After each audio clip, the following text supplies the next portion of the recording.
Hi అండి. పాకం లేకుండా మనం రవ్వ లడ్డు చేసేసుకుందామా ఈరోజు. దీనికోసం నేను పచ్చి కొబ్బరిని తరిగేసి పెట్టేసుకున్నానండి. ఒక కొబ్బరికాయ తీసుకున్నాను.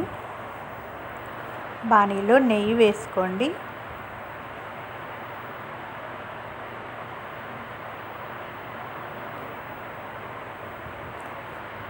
నెయ్యి వేసుకొని మనం బొంబాయి రవ్వని, నేను ఈ గ్లాసున్నర బొంబాయి రవ్వ తీసుకున్నానండి. బొంబాయి రవ్వని నేతిలో వేయించేసుకోండి.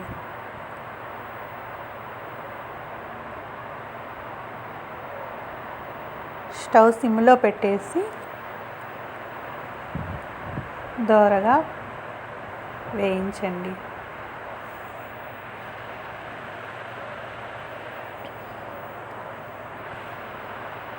పచ్చి కొబ్బరి తినని పిల్లలు కూడా ఉంటారు కదండి. కొబ్బరి తినాలంటే వాళ్ళకి నచ్చదు.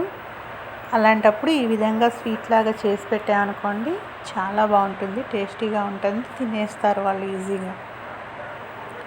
చూడండి, గ్లాసున్నర రవ్వకి 1 గ్లాసు పంచదార తీసుకున్నానండి. దాన్ని మిక్సీ జార్లో వేసుకోండి. గ్లాసు నిండా కూడా పొయ్యి అవసరం లేదండి పంచదార.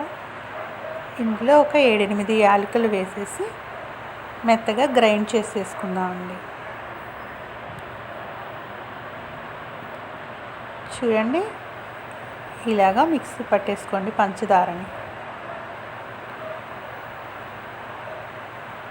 ఇప్పుడు రవ్వ వేగిపోయిందండి. ఇందులో పచ్చి కొబ్బరి తురుము, గ్లాసున్నర రవ్వకి గ్లాసున్నర పచ్చి కొబ్బరి తురుము వేసుకున్నానండి. పచ్చి కొబ్బరి తురుము వేసి మొత్తం రవ్వలో కలిసేలాగా నీట్గా కలిపేయండి. పచ్చి కొబ్బరి తురుము వేసాక కొంచెం సేపు వేడి అవనివ్వండి పచ్చి కొబ్బరిని.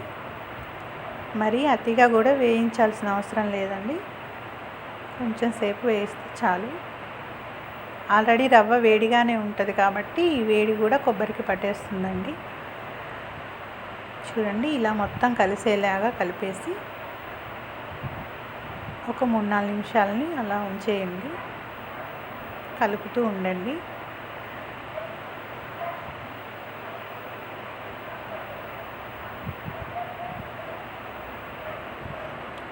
ఇప్పుడు ఇందులో మనం మిక్సీ పట్టేసుకున్న పంచదార పౌడర్ని వేసేసుకుందామండి. చూడండి, చాలా ఈజీగా పాకం లేకుండా, పాకం పట్టడం రాకపోయినా రవ్వ లడ్డు చేసేసుకోవచ్చండి. చాలామందికి రవ్వ లడ్డు పాకం కుదరక వేడి పాకంగా ఉన్న వాటిని మనం లడ్డూలుగా చుట్టుకోవాలంటే చెయ్యంతా కాలిపోతూ ఉంటుందని చాలామంది చేయటం రాదని వదిలేస్తుంటారు. కానీ ఈ విధంగా చేసుకుంటే చాలా సింపుల్గా చేసుకోవచ్చండి. చూడండి, పంచదార పొడిని వేసి మొత్తం కలిసేలాగా చక్కగా కలిపేసేయండి. పంచదార హీట్ అవుతున్న కొంచెం తడిలాగా వస్తుందండి. ఆ తడి వల్లే లడ్డు మనకి చక్కగా లడ్డు చుట్టుకోవడానికి వీలవుతుందండి. మనకి కొంచెం తడిలాగా వచ్చేలాగా కొంచెం సేపు వరకు పంచదార వేసాక కూడా అలాగే ఉంచి వేడి కానివ్వండి.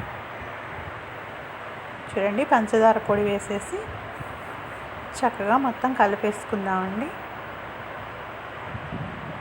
ఇలా కూడా తినేసేయచ్చండి, స్పూన్తో తీసేసుకొని. ఇంకా పంచదార పొడి కలిపేసాం కదా, లడ్డు చుట్టకుండానే తినేసేయచ్చు స్పూన్తో.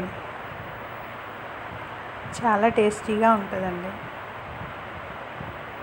ఇప్పుడు ఇందులో వేరే బాణీలో కొంచెం అంత నెయ్యి వేసేసుకొని జీడిపప్పు, బాదం పప్పు, డ్రై ఫ్రూట్స్ ఏవైనా కిస్మిస్, మీకు ఇష్టం వచ్చిన డ్రై ఫ్రూట్స్ వేసుకోవచ్చండి.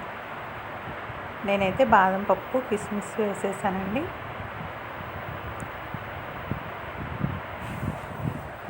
మనకి ఎన్ని రకాల డ్రై ఫ్రూట్స్ కావాలంటే అవన్నీ మీకు ఇష్టమైనవి వేసేసుకోవచ్చండి. చూడండి, ఇలా వేసేసి మొత్తం కలిసేలాగా కలిపేసేయండి. దీన్ని కాచి చల్లార్చిన పాలు చల్లుకుంటూ, ఒక్కోసారి కొబ్బరిలో బాగా తడి ఉంటే మాత్రం పాలు యాడ్ చేయకపోయినా కూడా ఉండలు వచ్చేస్తాయండి. మీకు ఉండరాని పక్షంలో వేడి చేసి చల్లార్చిన పాలని కొంచెం అంతా చిలకరించి చల్లుకుంటూ మనం లడ్డూల్లాగా చుట్టేసుకోవచ్చండి. నేనైతే కొంచెం పాలు చిలకరించి లడ్డు చుట్టేసుకున్నానండి. ఫ్రిడ్జ్లో పెట్టేసుకుంటే చక్కగా వారం రోజుల వరకు నిల్వ ఉంటాయండి.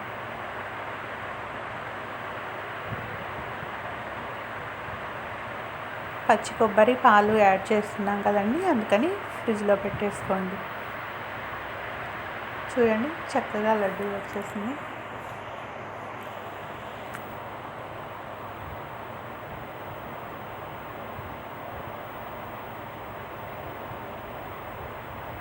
ఇలాంటి వేడి చేసి చల్లార్చిన పాలని చిలకరించుకుంటూ లడ్డూగా చుట్టేసుకోవడం. అంతేనండి, సింపుల్గా చేసేసుకున్నాం కదా రవ్వ లడ్డూని. ఎంత వంటరాని వాళ్ళైనా దీన్ని ఈజీగా చేసుకోవచ్చండి. ఏముంది, రవ్వని నేతిలో వేయించుకొని అందులో పచ్చి కొబ్బరి వేసేసి పంచదార పౌడర్ వేసేసి డ్రై ఫ్రూట్స్ నేతిలో వేసేసుకొని ఇలా ఉండలు చుట్టేసుకోవడమే. చూడండి చాలా ఈజీ ప్రాసెస్ అండి, చాలా టేస్టీగా కూడా ఉంటుంది. మీరు కూడా ఇలా ట్రై చేసి ఎలా ఉందో నాకు కామెంట్ చేయండి. చూడండి చాలా టేస్టీగా ఉండే రవ్వ లడ్డు, చాలా అందంగా కూడా ఉంటాయండి ఇవి. చాలా అందంగా టేస్టీగా ఉండే రవ్వ లడ్డు రెడీ అయిపోయిందండి. మీరు కూడా ఇలా ట్రై చేసి ఎలా వచ్చాయో నాకు కామెంట్ చేయండి ఫ్రెండ్స్.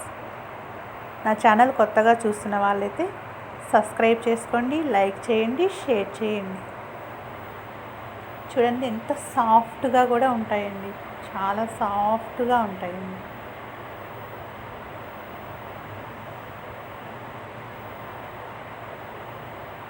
చాలా టేస్టీగా చాలా సాఫ్ట్గా ఉండే రవ్వ లడ్డూలు రెడీ అయిపోయాయండి.